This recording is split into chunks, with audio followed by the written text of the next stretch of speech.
Hey guys, it's Lemon Jose and welcome back to another review. Today we're going to be reviewing Sonic the Hedgehog 1. Sonic the Hedgehog, one of the most popular video game characters of all time. This dude right next to Mario is probably the best known video game character of all time, and there's a reason for that. Who doesn't remember the great console war between the Super Nintendo and the Sega Genesis? Genesis was doing pretty good for its time, and I was a Genesis boy, by the way. I played the Sonic Genesis collection on my PlayStation 3 all the fucking time, so I loved Genesis as a kid. But don't think I don't like the Super Nintendo. No. I played Donkey Kong Country and Super Mario World all the time as a kid. And nowadays, I love playing my Super Nintendo Classic. But Genesis was also a part of my childhood. And with that, Sonic the Hedgehog. I have extreme nostalgia for the first Sonic, and I played it almost daily on my Sonic Mega Collection that my grandma gave me when I was 4. Fucking 4. Holy shit, I'm old. So did Sonic 1 age well or terribly? Let's find out.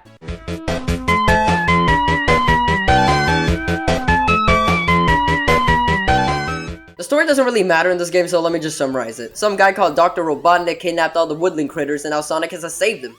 That's it, that's pretty much the whole story. But one really fucked up thing about the story is that the enemies of the game are the critters. They were turned into robots called Badniks by Dr. Robotnik. Also, there are these Chaos Emeralds in the game, and I think Robotnik wants them, but honestly, I couldn't give a fuck. Now to the presentation, and I gotta say, it ain't too bad. Sonic 1 has some cool visuals, all things considered, especially with the locations. Green Hill is beautiful and lively, filled with all sorts of animals and enemies. Looks really good for the Genesis. I love it. Marble Zone is actually pretty good as well. It does a great job having a temple feel to it. The outside is great with broken temple ruins, and the underground is a shade of purple, and there's lava everywhere. It's really great. Spring Yard Zone is a city zone with a dark city in the background and trees. The area that you're in, however, has sort of a casino feel with it. But the color scheme is just weird to me. I don't know. It doesn't really mix well.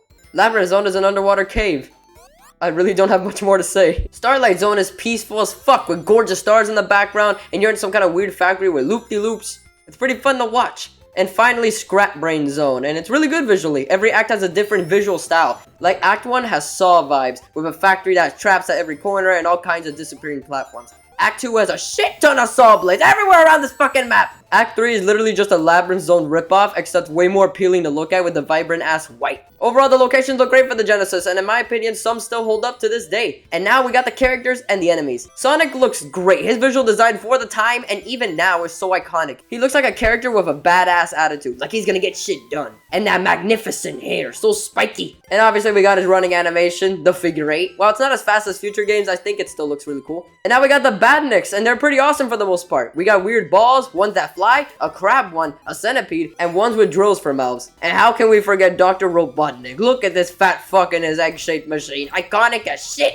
And when he's running, it's fucking hilarious. Visuals overall are really good for the Blue Blur's first outing. I really like it. And now we got the soundtrack. And holy shit, have I been waiting to have a chance to talk about this one. Sonic the Hedgehog's soundtrack is one of the best soundtracks I have ever heard in a video game. Every single song in this game is a masterpiece. All of it. Except for Scrap Brain Zone. But all of it. Green Hill is way too iconic for its own good. I mean, it's Green Hill, guys.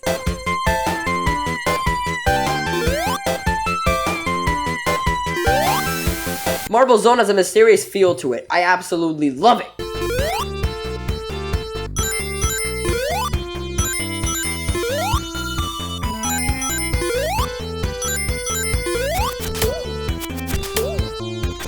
Spring Yard Zone sounds like full-on casino music up in this piece. It sets the mood greatly.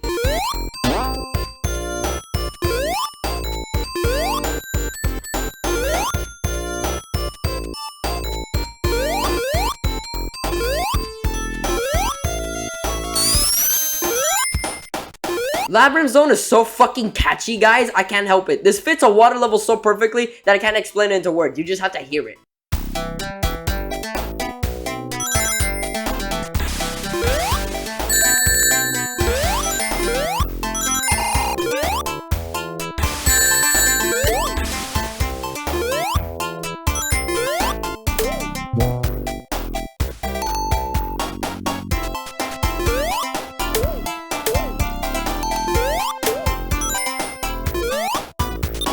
Starlight Zone sounds smooth, calm, peaceful.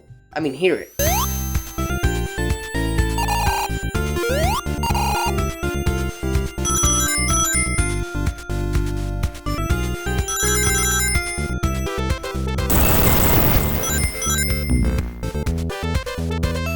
And Scrap Brain Zone is... well, it doesn't match the location at all. It just doesn't. It sounds so weird to have this music in a trap-filled factory. Hear this.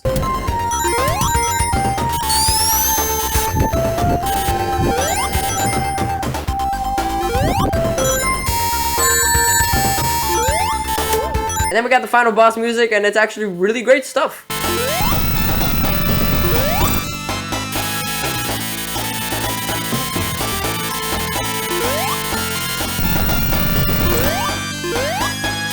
Also, who else loved the special music zone?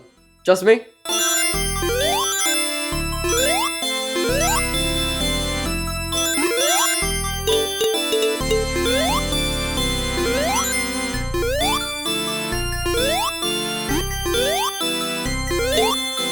And the drowning music. Oh my god, the drowning music. Iconic.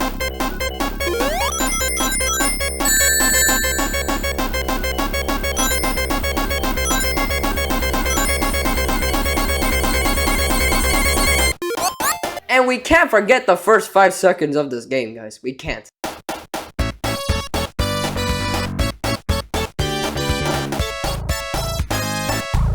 The game's soundtrack just goes above and beyond and matches the location perfectly. And now we got the sound design, and it's great. I love the sound of when you destroy an enemy. It's so rewarding to hear.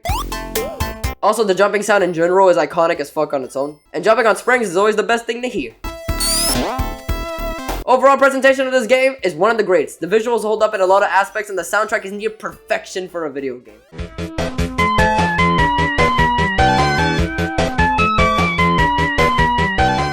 The gameplay of Sonic the Hedgehog is a lot different than your average Sonic game nowadays. I say that because it's a very slow game, all things considered, with only a few moments of actual speed in there. Instead, this game focuses more on level design and momentum-based gameplay. Depending on how much momentum you have, you can do some crazy awesome shit in this game. Don't get me wrong, it's not easy to do, and it does take some time to master, as most Sonic games do. But this game is so much fun to play because of this new momentum-based gameplay. No game before Sonic did this, and hell, most games don't even do that shit nowadays. It truly is a spectacle when you get an amazing amount of speed and make it through a platform that would have been impossible without the momentum that you increased. Sonic's control is fantastic, and I'm glad that this is a more slow-paced game that focuses more on the gameplay at hand instead of making Sonic a speedy shit. And by the way, Sonic's health are these rings. Basically, you know the coins that you collect in Mario? Imagine if that was your health. Well, you're Gucci. But if you get hurt, you can still collect the rings that dropped off the floor. So this is just great, honestly.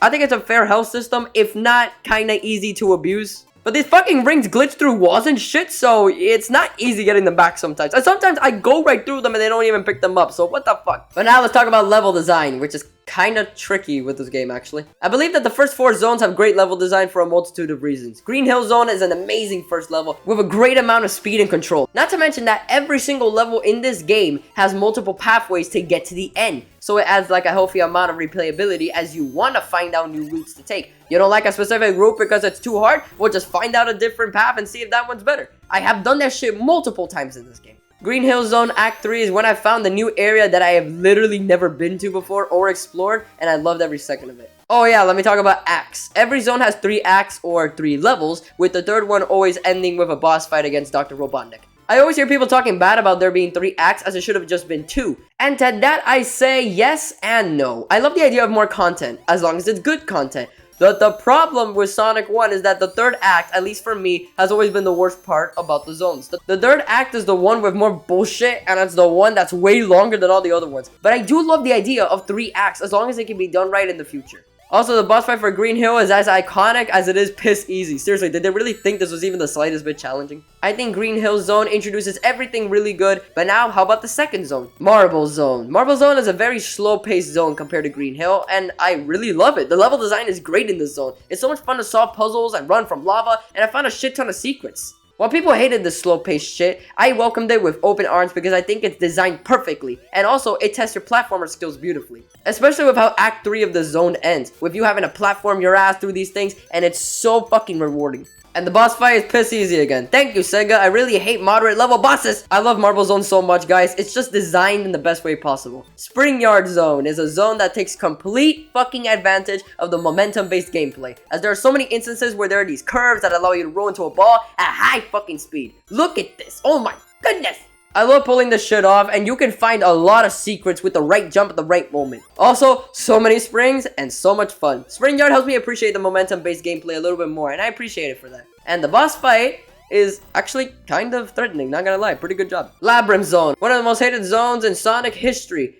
and I like it. The first 2 acts of Labyrinth Zone were well designed to the point where I wasn't even minding the water, even though it's supposed to be a water level. However, you can drown, so you have to find these bubble spots and wait for a big bubble to come out so you can suck it and get more air. There's also a lot of puzzles in this zone, and they're all really fun to do. I like Labyrinth Zone. But Act 3 can suck a fucking dick! I hate Act 3 of this fucking zone. This level took me 25 minutes to beat. It has the worst level design I could have possibly asked for. The shittiest enemy placement of all time. Spikes that come out of the fucking floor and stab you. These fucking things. These piece of shit fucking things that always find a way to hit me. And then we got the boss fight, which I despise. It's not even a boss fight. You just have to get all the way to the top. But they add these things that shoot fire at you, and more of these fucking things. Really, why are these a thing? Why are these a thing in Sonic? And the water's coming up, so if you're too late, then you're gonna drown. I fucking hate this level. Starlight Zone is just decent, I guess. I like the loop-de-loops. It gives you a sense of speed, and these levels actually have a lot of different pathways, and they're actually not that hard to find. But it has really shit enemy placement and bottomless pits, so it's not really my cup of tea. And the boss fight is just long and tedious, where you having to bounce yourself to hurt this guy. And now we have Scrap Brain Zone. And the best thing about Scrap Brain Zone is that every act does something different, so it doesn't feel like a carbon copy of the last. Act 1 is hard, with platforming challenges galore and traps to fucking murder you. I like it though, it's not that bad. Act 2 is a whole other thing though. This act was filled to the brim with shit that I have no idea how anyone could not get hurt in. Look at this. The amount of rings I lost in this level was stupid. And Act 3 is literally just if Labyrinth Zone Act 3 was way better designed. I like this level. It shows what Act 3 of Labyrinth Zone could have been if it wasn't fucking ass. And the boss fight of Scrap Brain Zone is the final boss. With the final boss being so stupid easy that I don't even know if I can classify it as a final boss. Look at this, guys. Look at this. All you have to do is just wait for these 2 things to come, and whichever one Robotnik's in, you jump into the bitch. And that's the end of Sonic 1. Now let me tell you guys something. This is one of those games that don't have any saves. Meaning if you die, you're going back to the beginning. While I think it's easier to beat than something like Mario 1, for example, I still don't really like the fact that this is a one and done, and you gotta go back to the beginning if you die. Which is the reason why I use save states in my game. Yeah, I'm not afraid to admit it. Honestly, Sonic 1 with save states is just so much more fun to play. I guess I just like to know that if I die, I don't have to fucking start back from the beginning. So like, you know, I guess use save states. And now we talk about the 100% completion for this game. And it's honestly very simple to understand. You guys remember the rings, right? When we finish Act 1 or Act 2 of any zone with 50 rings, then at the goal, there's gonna be a giant ring that you can jump into. This ring takes you to a special zone where you have to navigate this fucking rotating thing and grab the Chaos Emerald without falling into the exits. These are actually fun to do, and they give me a great amount of anxiety to top it off. Getting the Chaos Emerald is not that hard at all once you found it. You just have to turn these diamonds into different colors until they disappear, so then you can actually grab the emerald. But the hard part about the whole 100% completion is staying with 50 fucking rings by the end of the level. Because of how unfair this game can be near the end, it's almost impossible to keep the 50 rings. And because of that, I could care less about the 100%. All it does anyway is unlock an ending where flowers show up. That's the reward. Fuck that shit.